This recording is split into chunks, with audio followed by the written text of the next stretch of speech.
Bonjour à tous. Donc, je suis désolée, je ne vais pas vous voir, mais vous allez voir en direct ce qui est sur mon écran. Donc, je vais vous parler un peu aujourd'hui d'une pollution qui touche les mers et les océans, qui s'appelle la pollution plastique, qui est une pollution qui existe déjà depuis quelques temps, mais dont on s'aperçoit vraiment aujourd'hui. Et vous avez pu le voir dans beaucoup d'émissions, en fait, à la télé, si vous avez regardé The Island ou des choses, ou des séries un peu comme ça, où on peut voir que certaines personnes qui sont isolées sur des îles vont utiliser des plastiques en fait pour réussir à faire des objets avec, par exemple. Donc, les plastiques sont partout, même dans des endroits extrêmement reculés du monde. Et je vais vous expliquer un petit peu pourquoi est-ce ils sont partout. Alors, tout d'abord, la première question, c'est qu'est-ce que c'est qu'un plastique? Parce que c'est vrai, c'est quoi un plastique? Et il faut que vous ayez bien dans la tête qu'un plastique, c'est juste une chaîne de carbone, de molécules de carbone et d'hydrogène. Ça veut dire quoi? Ça veut dire que c'est quelque chose qui est extrêmement riche en carbone et dont on a retiré toutes les autres formes de molécules, à l'exception de quelques formes d'hydrogène, et qui vont s'agglomérer et faire une structure plus ou moins dure, ce qu'on va appeler une phase amorphe et une phase cristalline, et qui va permettre à un plastique d'être soit très très très dur, soit plus ou moins mou, comme un sac en plastique par exemple. Les origines de ces chaînes de carbone, elles sont multiples. Donc, on a une origine qui va caractériser ce qu'on appelait un plastique conventionnel. Donc, ça, c'est plutôt le pétrole, par exemple. Donc, tous les sacs plastiques un peu durs, un peu solides, on va dire, sont souvent en fait des plastiques conventionnels et qui sont issus en fait du pétrole pour leur fabrication. Et il existe aujourd'hui d'autres plastiques qui sont dits biodégradables. Pourquoi? Parce que ces plastiques, ils ont une origine qu'on dit biosourcée. Ça veut dire une origine soit végétale, soit parfois même animale. Et ces origines, elles sont multiples. Ça peut être de la patate. On fait des sacs avec de l'amidon de pomme de terre, avec du maïs. On fait aujourd'hui récemment avec des algues. C'est pas encore sur le marché, mais c'est des choses qu'on commence à trouver. Et il existe aussi des plastiques qui sont faits à partir de bactéries. Donc, ce sont les bactéries qui fabriquent en fait ces chaînes de carbone et qu'on va utiliser ensuite derrière pour faire un sac plastique, par exemple. Donc ces plastiques, d'où viennent-ils? En fait, ils sont partout dans notre quotidien. Vous vous en êtes servi ce matin de plusieurs. Votre brosse à dents, votre bouteille de lait, votre verre d'eau, plein de plastiques qui vous entourent.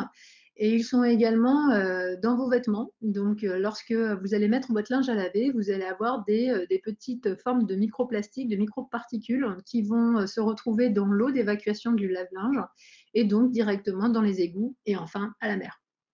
Donc ces plastiques, ils sont partout, ils ont beaucoup d'usages. Et parfois, on peut se dire que certains usages ne sont pas forcément utiles, c'est-à-dire que vous pourriez faire autrement et vous pourriez utiliser plutôt des objets qui sont remplissables, des choses à usage non pas unique, mais à usage que vous pouvez utiliser plusieurs fois pour faire une même utilisation. Donc ces plastiques, ils sont partout et leur problème, en fait, c'est qu'ils sont en pleine explosion. Ça veut dire que avant, finalement, on n'en fabriquait pas beaucoup. On n'en avait pas tant que ça au début des années 50, il y en avait très peu. Et on a eu une explosion, en fait, de leur fabrication dans le monde. Vous avez l'Europe, là, qui apparaît en bleu. Et le problème, c'est que cette fabrication de plastique, elle continue, en fait, d'augmenter. Et aujourd'hui, on en fabrique toujours de plus en plus. Donc, on peut compter 311 millions de tonnes de plastique qui ont été produits en 2014. L'Europe est le deuxième producteur mondial qui fabrique 20% en fait, de ces plastiques. Et la France est le troisième consommateur européen. C'est-à-dire que nous consommons énormément de plastique comme emballage dans le bâtiment, dans la construction, dans l'automobile aussi, dans l'électricité. Et après, vous avez ici 27 autres pourcents. Ça veut dire que les plastiques, vous vous en servez tout le temps pour tout. Le problème de ces plastiques, c'est que sur ces 62 millions de tonnes que nous, par exemple, on produit en Europe, finalement, une fois qu'ils ont été utilisés, on n'en récupère pas tant que ça, parce qu'on a un problème en fait au niveau de nos poubelles, et on n'en récupère que 25 millions. Sur ces 25 millions, il n'y en a que 25% qui sont recyclés ou valorisés. Valoriser, en gros, ça veut dire qu'on les fait brûler et on récupère l'énergie grâce au fait de les avoir fait brûler. Et le reste va être enfoui. Le souci aussi qu'on a, c'est que ce pourcentage de recyclage, il est très variable en fonction des pays, en fonction des gens. Donc 45% en France vont réussir à valoriser leur plastique, donc c'est pas mal. En France, ils sont 100%. Pardon, en Suisse, ils sont 100%. Donc, 45 en France, 100% en Suisse. Bon, on n'est pas des bons élèves. Et il y a d'autres pays qui sont bien meilleurs que nous. Alors, la question, c'est bah, entre ces 62 et ces 25 millions, qui est devenu le reste? Bien, le reste, il peut être enfoui. Ça veut dire qu'on va le mettre sous terre, hein, pour essayer de voir s'il peut se dégrader et se transformer en terre. Et ça arrive souvent que, en fait, quand on regarde du terreau, si vous voyez la photo ici, on voit plein de petits morceaux de plastique un petit peu partout. Et cette terre-là, elle est utilisée en agriculture. Ça veut dire que ça se retrouve après sur les terrains sur lesquels on va fabriquer du blé, du maïs, n'importe quel autre type d'aliment. Donc le plastique, en fait, va se retrouver juste à côté des végétaux que nous, on mange. Donc pourquoi, qui est responsable en fait de ça? Qui est responsable de ces plastiques? En fait, on a un problème aujourd'hui en Europe et en France en particulier, c'est-à-dire qu'il n'y a pas de vraie loi qui permet de dire à qui appartiennent les plastiques. Aujourd'hui, les plastiques appartiennent à ceux qui les ramassent. Donc ça veut dire que personne n'a envie de les ramasser, parce que si jamais ils les ramassaient, il sera à eux. Donc au lieu de ça, les gens préfèrent, quand ils ne les jettent pas correctement à la poubelle, les laisser dans la nature s'envoler, et puis finir dans des rivières, dans des fleuves. Et ces plastiques vont donc être portés par le vent et par l'eau et vont se déplacer donc de la terre vers la mer. Et ils vont finir dans les océans. Donc cette photo là que vous voyez sur la gauche avec tout plein de plastique sur la plage, c'est une photo qui est relativement classique. C'est-à-dire qu'il y a beaucoup d'endroits où là où vous pouvez vous balader, vous pouvez voir en fait des choses comme ça. Et c'est particulièrement vrai dans des endroits où il y a beaucoup de vent, où il y a beaucoup de vagues. Et après, vous avez une accalmie. Typiquement, on peut voir des choses comme ça sur les plages, ce qui n'est pas très agréable quand on vient se balader. Et à certains endroits, vous avez même des accumulations comme ça, à la surface de l'eau. Pourquoi à la surface de l'eau? C'est parce qu'au début de leur vie, où ces plastiques vont se retrouver à la mer, ils vont flotter. Donc ils vont avoir une densité qui vont leur permettre de flotter. Et puis au fur et à mesure où ils vont rester en fait dans cette mer, ils vont potentiellement être changés chimiquement et mécaniquement. Et donc ils vont changer de forme, changer de taille, changer de structure. Ils vont être colonisés par des organismes et du coup ils vont changer de densité et c'est à ce moment-là qu'en fait ils vont commencer à couler. Donc ils vont couler et voilà ce qu'on peut voir en dessous de ces amoncellements de plastique. Ça donne pas vraiment envie d'aller se baigner, mais c'est des photos qu'on peut retrouver à différents endroits, dans différentes mers et dans différents endroits de l'océan. Alors pourquoi est-ce qu'il y a ces zones où ces plastiques restent très concentrés? Pourquoi est-ce qu'ils ne vont pas au loin? Pourquoi ça ne part pas plus loin? C'est parce que vous avez au niveau du globe, vous avez des courants, des grands courants océaniques qui se mettent en place. Ces courants, ils sont très importants parce que c'est eux qui règlent notre climat. Donc, ils sont extrêmement importants. Et ces courants, en fait, ils vont créer comme un peu des tornades dans l'eau. Et nous, on appelle ça des gyres. Et ces gyres, en fait, vont faire des tourbillons forts dans l'eau qui vont faire que ces plastiques qui flottent à la surface vont s'agglomérer et former des zones d'accumulation très importantes. Donc, sur cette carte-là, vous avez des points rouges qui représentent en fait les concentrations où les plastiques sont encore plus importantes que d'autres. Et vous pouvez voir que, par exemple, dans le Pacifique Nord, ces amoncellements-là, ils sont très, très importants. Donc, ces amoncellements, ils sont liés donc au courant marin, ils sont liés également aux particularités physico-chimiques de ces plastiques, et ils vont former parfois des agrégations, comme vous avez ici, sur plus de 30 mètres de profondeur, hein, quand même. Et c'est ça, en fait, qu'on appelle le 7e continent de plastique. Donc, le mot continent est pas forcément bien adapté, puisqu'il n'y a pas de terre, hein, on ne peut pas marcher dessus. Mais par contre, c'est vraiment des amoncellements de plastique relativement importants et extrêmement désagréables quand vous êtes dans l'eau à cet endroit-là. Donc, il n'y a plus de poissons à ces endroits-là. Il n'y a plus beaucoup d'organismes vivants. Vous avez juste des plastiques qui s'agglomèrent.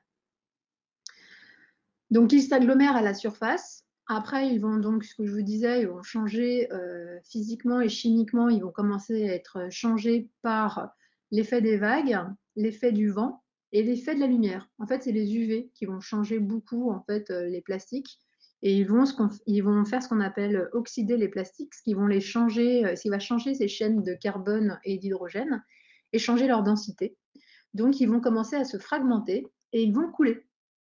Donc certains vont couler sous forme de microparticules. Vous voyez là ici en Méditerranée à 300 mètres, on voit plein de petites lumières en fait.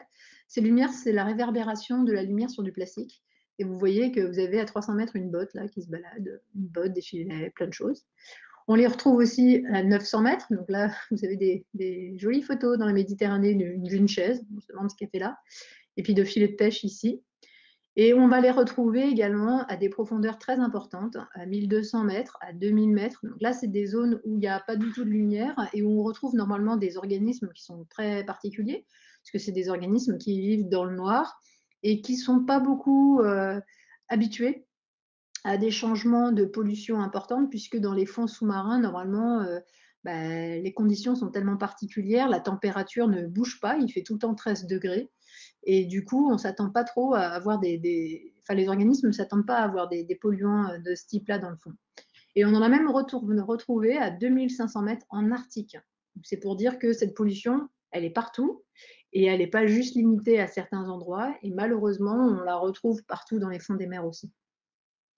Donc pourquoi est-ce que c'est un problème? Pourquoi est-ce que ces plastiques-là sont une pollution particulièrement importante et surtout aujourd'hui? Eh bien parce que le temps de vie de ces plastiques, il est très très très très très très long.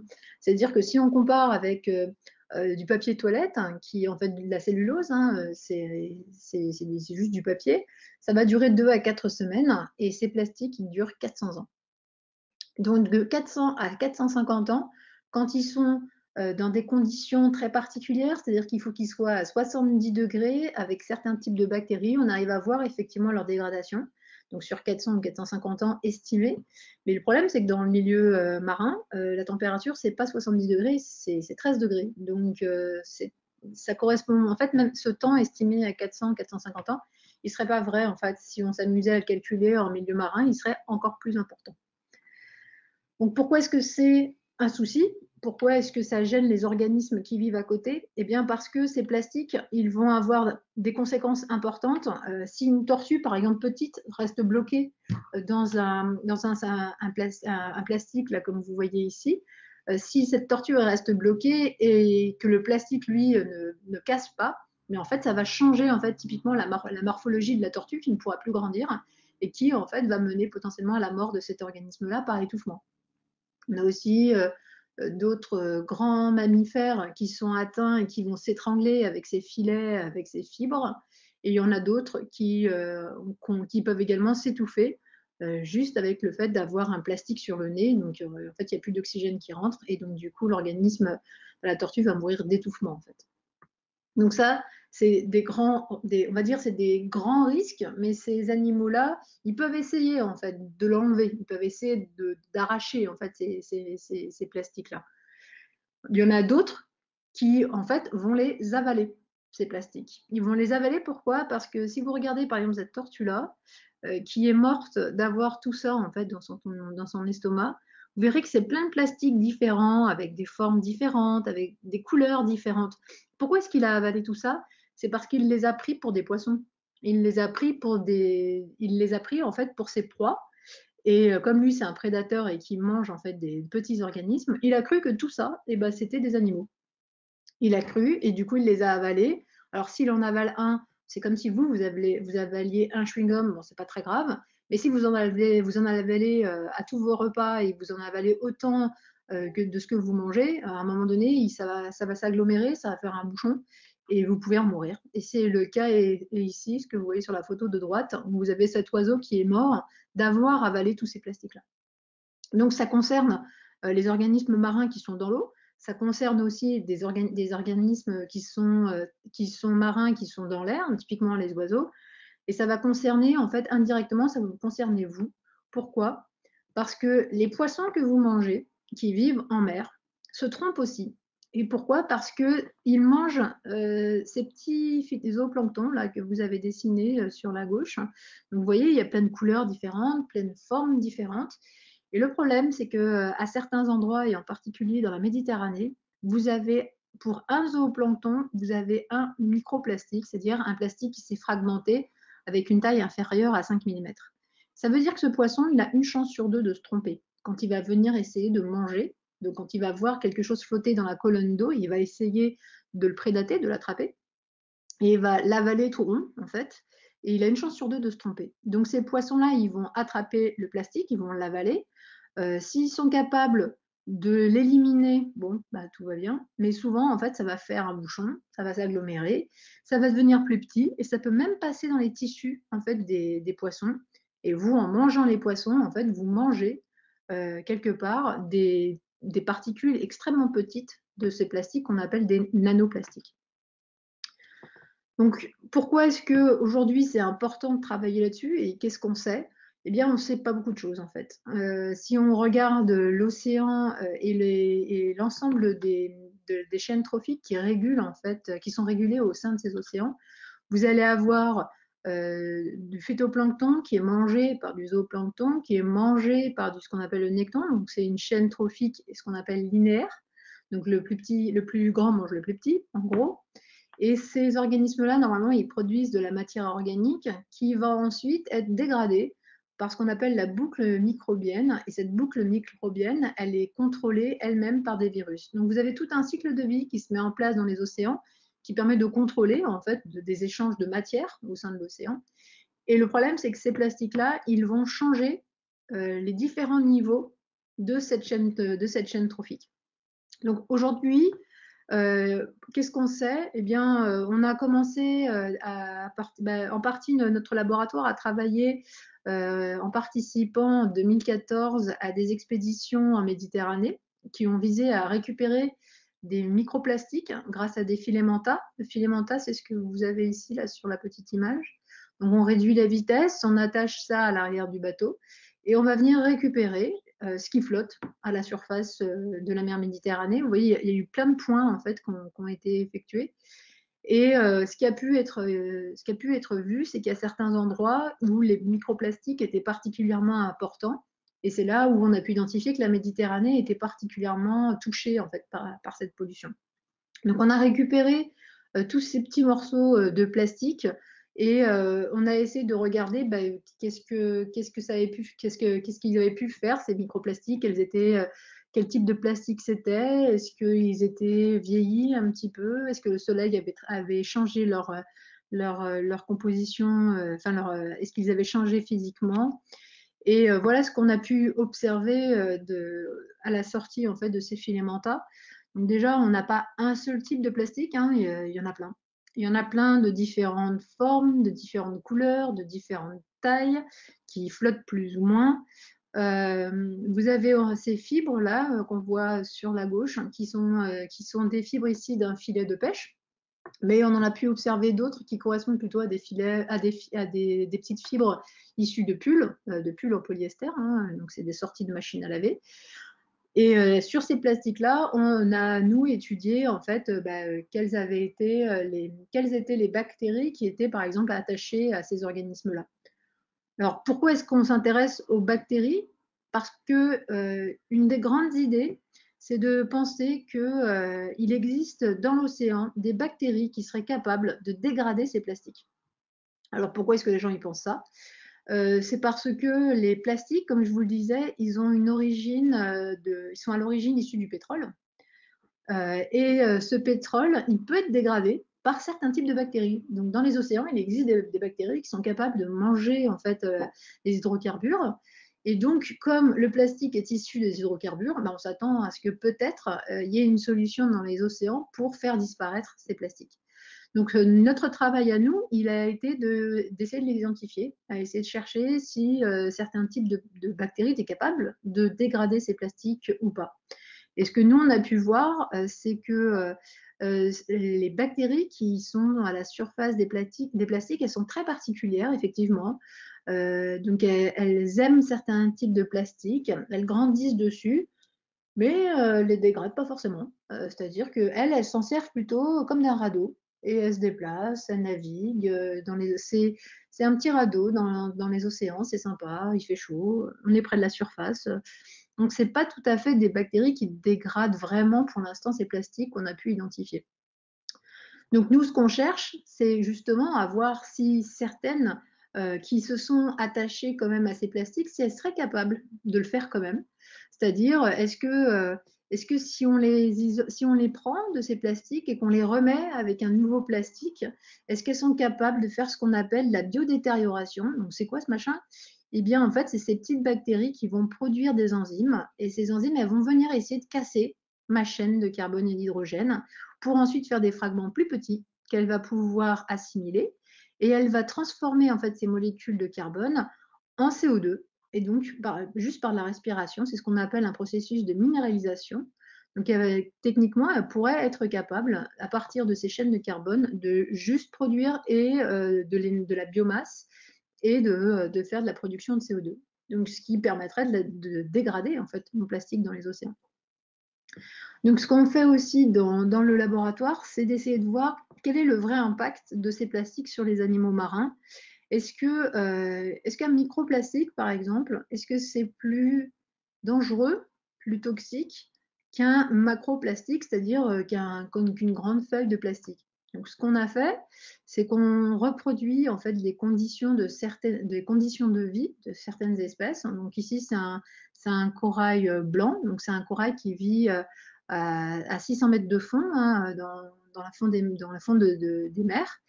Et on lui a donné des toutes petites particules, vous voyez, qui flottent à la surface ici, là. Et puis on lui a donné carrément des feuilles qu'on lui a collées dessus, des feuilles de plastique. Donc c'est le même plastique, le même type de plastique, mais sous deux formes de taille différentes. Et on a pu voir que, en fait, les petits plastiques, c'est pire que les gros plastiques. Pourquoi? Parce que quand il y a un gros plastique comme ça, le corail, quand il grandit, il va essayer de l'éviter. Et il va considérer que cette feuille des plastiques, c'est comme une barrière. Et donc, il va juste essayer de il fait le tour, quoi. Il essaie de faire le tour de sa barrière. Par contre, les microparticules, il pense que c'est sa nourriture. Donc, il va l'avaler. Il va en avaler beaucoup. Et à force de les avaler, comme il n'arrive pas vraiment à les recracher, eh bien, il n'arrive plus à grandir, il n'arrive plus à accumuler l'énergie et il n'arrive plus à se reproduire.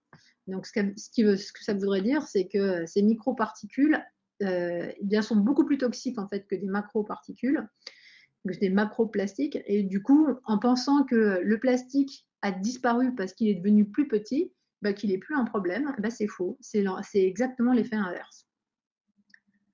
Donc voilà ce que ça pourrait donner à terme. Je sais que ça fait rire un peu, mais on n'est pas loin de ça.